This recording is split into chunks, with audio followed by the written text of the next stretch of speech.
All right. Hey, my friends, and welcome to today's episode where I'm going to talk about the idea that, really I just believed that I was broken for a long time until I learned this. And I'm going to talk about what this is in the episode. Before we dive in, if you don't know me, my name is Matt Codde. I'm a licensed clinical social worker and the founder of Restored Minds. And I have some links down in the notes. You can also check out my book and an audiobook that we're now bundled together for less than the price of a cup of coffee. And we'll link it up here somewhere as well. So if you haven't checked those out, please check it out. And also, if we have a new assessment over at restoredminds.com, again, it's free and it will direct you to a variety of resources based off what you're dealing with. So let's go ahead and dive in today. I remember when I was really stuck, in that loop of OCD and anxiety, and was just consumed my entire life, right? Thoughts starting right in the morning, right, going all day, right, just racing mind, doing everything I could to try to keep the anxiety at bay. So always being very alert to things that are triggering, very hyper aware to how I feel, hyper aware to what other people are saying, hyper aware to if there was any, quote unquote triggering experiences, right? My hyper awareness, and just what people don't understand about hyper awareness is just when you're in that state, like how much energy you're using, right? It's just so draining. It's just physically exhausting. And when you're battling with your mind and seemingly battling with your environment, even though you're really not, like there's nothing really actually dangerous happening in your environment, and really just trying to do everything to kind of keep a lid on whatever's going on internally, over time that wears on you. Like over time that wears on you in a way that no one can really understand unless you've been through it. It's like people can say, "Oh yeah, like having anxiety is hard," or you might get the little pat on your back, like, "Oh, don't worry about it." But at the end of it, it's like I want to just affirm if you're there. Like that is one of the most physically, mentally, and emotionally and spiritually draining experiences is living in fear. Just always on the anticipation, hyper vigilant all the time, right? Always in this battle that no one sees. It's exhausting. And I used to think I was just broken. Because I knew other people didn't live that way, right? I knew there was a time that I didn't even live that way. So I could juxtapose, compare these ideas that I didn't always live this way, and other people around me aren't living this way. When I was, I remember going to college, it's like I knew other people weren't behaving and thinking, operating like I was operating, and I used to, for a while, subscribe to the idea that I was like just fundamentally broken. Like there's something literally wrong with me. I bought into the idea that I had a disorder, right? That it was just, there was something inherently wired incorrectly in me. Thankfully, I don't believe that anymore, and I don't subscribe to that ideology, and you don't need to either. But what was wrong was that I was trying to solve the wrong thing, and it wasn't until I really began to understand that there's this loop that exists that's invisible, and when that loop starts going, if I feed it in any way, it will just take over. And more importantly, the best way to break the loop that I know of is the AAA response. And the reason is very straightforward, is because it's the fact that the loop's invisible that makes it so difficult for most people, because you can't explain to anyone else what you're experiencing, and oftentimes you're not even aware of it.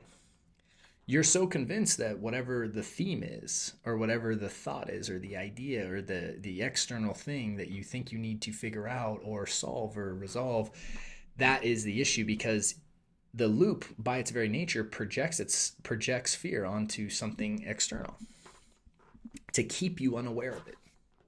That's the brilliance of it. As long as you're looking anywhere other than the loop, you've already not identified the issue correctly.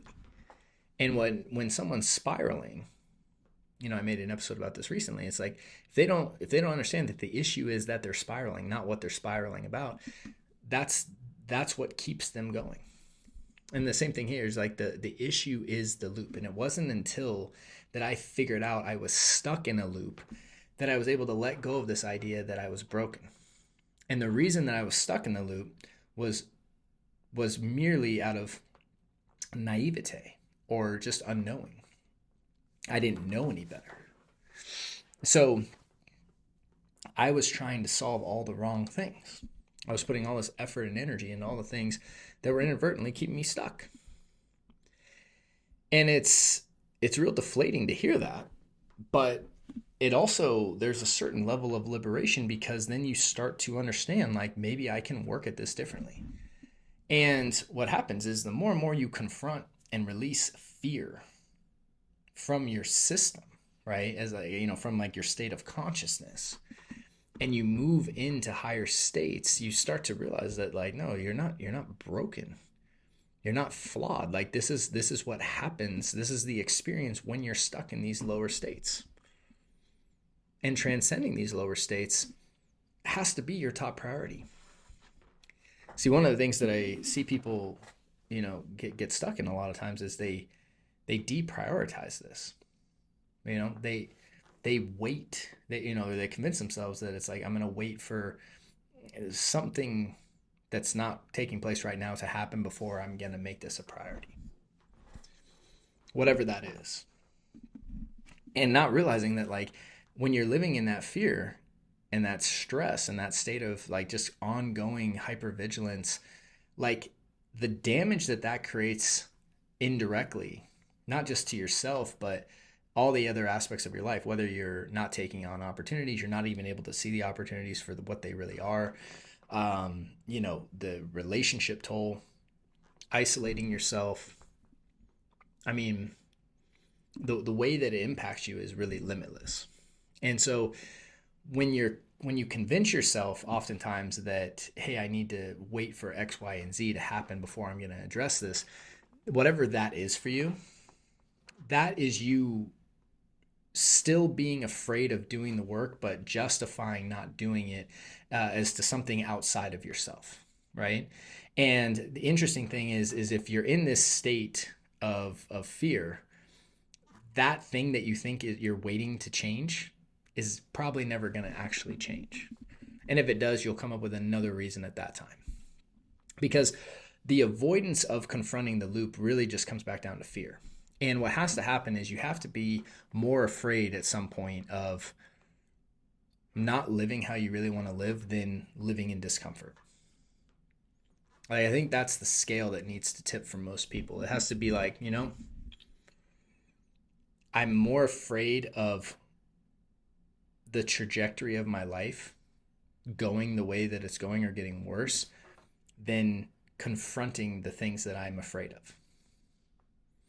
Because if that's not there, you can always put it off. You can always put it off. But the loop doesn't exist in the future. Fear doesn't even exist in the future. It's right now.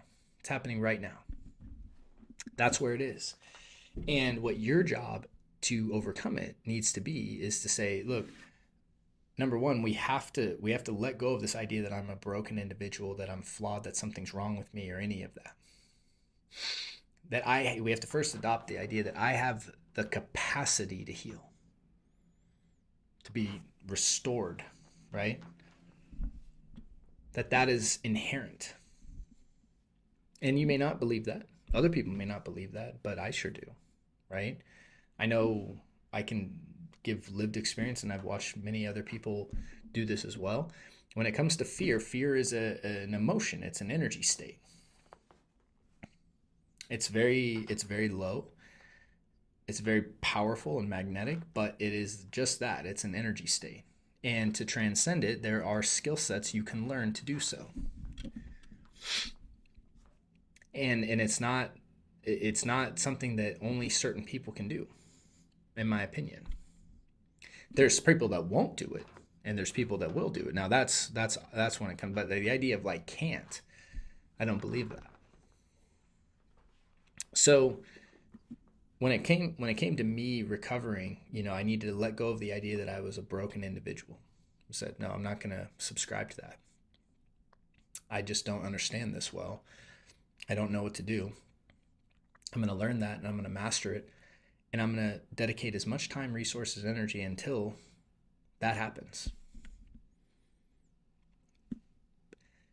Settling for any other outcome wasn't an option. Settling for okay wasn't an option. It was, I'm not allowing myself to live this life.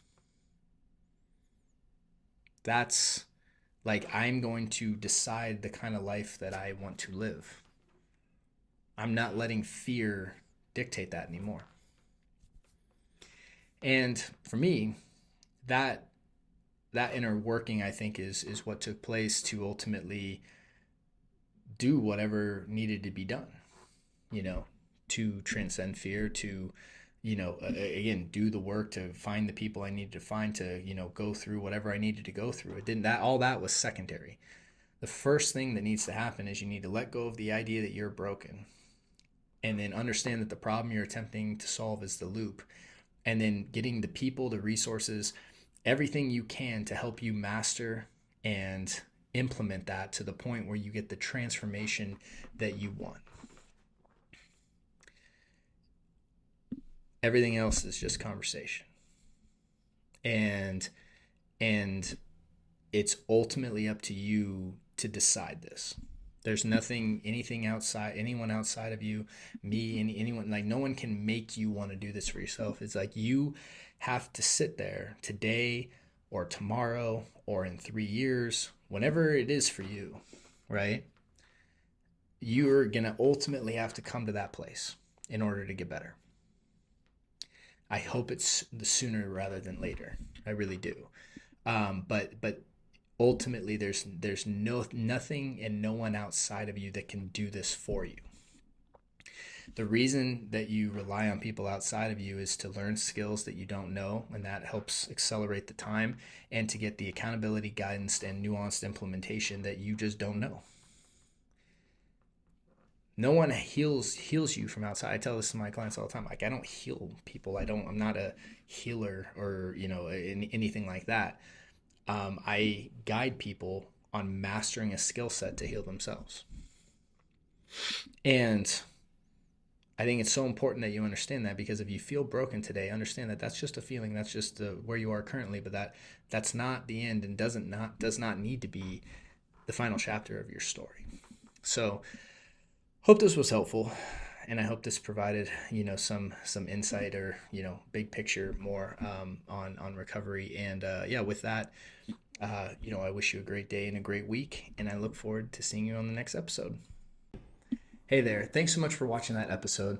If you found it helpful, we have some links to some other episodes that we think you might like as well. And if you're looking for help on your journey to recovery from fear, stress, and anxiety, either check out the links in the notes or head over to restoredminds.com. Thank you, and talk to you soon.